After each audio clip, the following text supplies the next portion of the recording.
congratulations for making this great, intense, and scary film. Of course, there were some great laughs in this movie. And I believe, was this your first horror film, Mr. Lundgren? Have you ever done a horror film before? Not really. No, I did a film called I Come in Peace, which was kind of like a horror science fiction element, but not like this. So this is the first one. And were you intimidated at all when you worked with Mr. Lundgren? Sure, I mean, you know, he's a legend. By all means, you never know what you're getting into, you know. But thankfully, you know, Dolph was really, you know, the most important thing is that he was a collaborative partner. You know, it wasn't someone that, you know, that we were working together. There was no clashing or anything like that, which made all the difference. So it was, you know, I feel I lucked out. You know, I got someone who believed in the project and trusted me, and from there it was a real wonderful, you know, collaboration. I mean, as I was watching this film last night, I was thinking to myself, I wonder if you both gentlemen ever experienced any sort of supernatural things, power. Oh, interesting. You know, because this is something where, you know, you probably hear from friends or you read stories that there are people possessed by the demon, and how would they handle certain situations when that happens. It's very interesting. Yeah, that's a good question. Well, I've you know, I'm a scientist, right? I was educated as an engineer, which engineers, they only believe in, you know, reality, and they don't believe in any bullshit about demons and stuff like that. But you play a demon hunter. Yes, but I did have had one experience like that when I stayed in somebody's house, an old 18th century mansion in Sweden, where I had an experience kind of like that at night, which was kind of strange, which I never got over really. So well, it was just we were there to go hunting, and I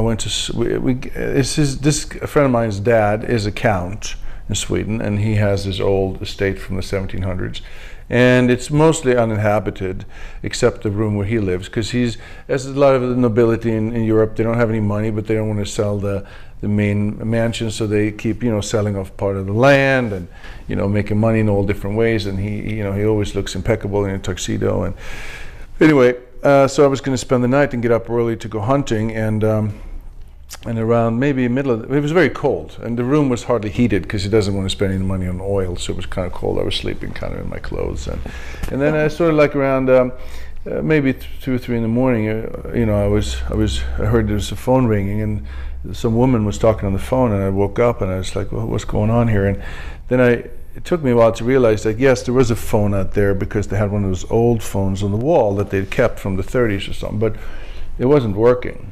And then so it took me a while to get out of my dream state. And then the second realization was that there was no woman in the house. It was just me, my friend, and the father, who slept, you know, 2 doors down from me. And then I had this weird feeling. I just got really cold. I had this weird feeling that there was something in the room. Like, it was really, I kind of froze. Yeah. I froze. I got really scared. I usually don't get scared. I got really scared, like frozen scared. And I turned on the lights, and there's nothing there.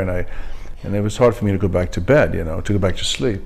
And finally, I went back to sleep, I think. And I laid half awake till like 5 in the morning. We were supposed to go hunting, and then the next day I didn't know how to bring it up, but I brought it up anyway, finally, to my friend, you know, and he looked a bit troubled, but he didn't say much. But later that evening, we had a few drinks, and then he told me that his grandmother, meaning his father's mother, she was married, she was a countess, and she had some mental problems, and next to my room was the gun room. The old days, they had the gun room, they had all the guns, and there were some guns left in there. But apparently she committed suicide in that room, shot herself with a shotgun. Wow. And her luggage was still, some of the Louis Vuitton luggage with the painted initials was still around in the corridor, because I'd seen it.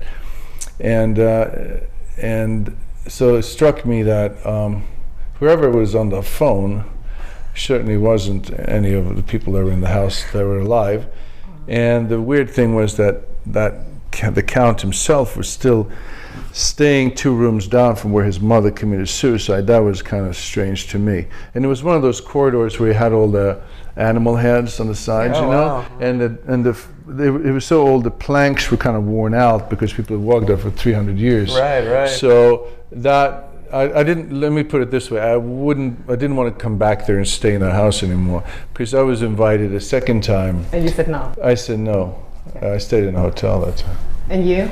Well, I mean, yeah, we could be here for hours, so I'll try to make this as quick as possible. Well, you should see his apartment. Yeah, exactly. You should see his place. You have flasks with holy water? No, I have monsters and creatures everywhere. So, no, I've always been fascinated with the supernatural. So, I had a lot of experiences with Ouija boards and things like that, always kind of investigating it as a kid. That's what I did for fun. I couldn't get a date. The opposite of me. So, yeah, exactly. I couldn't get a date, so I'd be at a cemetery with a Ouija board on a Friday night. Anyway, so you know, but I was always fascinated with video cameras and things like that. So all I can say is there is a lot of things that have happened that I cannot explain, but I'm a bit of a skeptic and don't, you know, kind of jump to the conclusion. I feel like the human mind is very powerful and wants to, if you can't explain it, you know, it immediately jumps to ghost. And all I can say is that I have things on video, weird blips that appear that I don't understand, strange experiences with Ouija boards, you know, and again, I have a lot of those, and weird noises, but I will tell this story and really fast because it relates to Don't Kill It. So we were staying at a Christian Bible camp, at you know, the whole crew, when we were making the movie, and it's a summer camp, and I don't know if it was a legend or what it was, but there was a big house that we all had to stay in, and everyone that worked there was like, oh, that's haunted. But I don't know if that's something if it was for the kids to believe or whatever.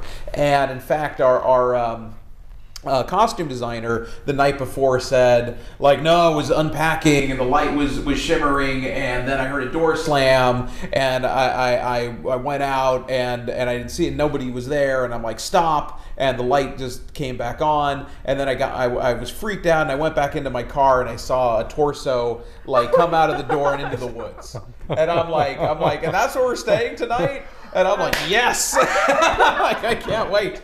So I go the next night, and you know, at this point, a lot of the producers and people are staying there because, you know, it's a Bible camp. We just need the hotel rooms, and so there's a Ouija board there, and I hadn't played in years. So I'm like, okay, this seems like the perfect occasion. And so you know, we'll light the candles, everyone's gathered around, and me and another person are like, okay, is anyone there? And the door slams really violently, like, you know, I'm like, oh my God, that's. I've never had anything that, like, you know, so in your face, and that, like, I was really convinced this is the proof I've always needed. This is what's going to turn me into from a skeptic to a believer. And so, you know, we look around, and there's also a doll head because I like weird dolls, and the doll was now looking at us, and it wasn't moments before. So, you know, we reopen the door, like, okay, what is your name? The door slams again. Like, you know, even harder this time. And I'm like, oh my God, like, why aren't you guys freaking out? This is so weird. This is amazing. And then, you know, make a long story short, the door probably slams like a good 5-6 times. And I'm like, okay, no, I mean, this is the most conclusive thing I've ever seen. How do you guys feel about it? And Dolph's, you know, stunt double, Tony Messenger, is there. And he's like, yeah, I wasn't sure what it was, but it might be the string that I attached to the door that I've been pulling on all night to mess with you. That might be it. And that. Sorry, Mike. And once again, were you sober at the time? I think I was, but once again, the skeptic in me comes out and kind of goes, see, because I was convinced, and that's what kind of makes me believe, you know, or doubt sometimes, is that I was 100% convinced. I had finally crossed that threshold, and then it was debunked as fake, you know. Shit, sorry, man. You guys it's okay, that's Tony, man. So good. Well, Can't bring him anywhere. Great job, and thank you so much Thank for you. sharing your real life experience story to our viewers. And I'm sure they're gonna love seeing this film because you were amazing. Thank you. Film Thanks. With a cowboy, a Texas accent. Thanks. Awesome. All His right. idea. Thanks.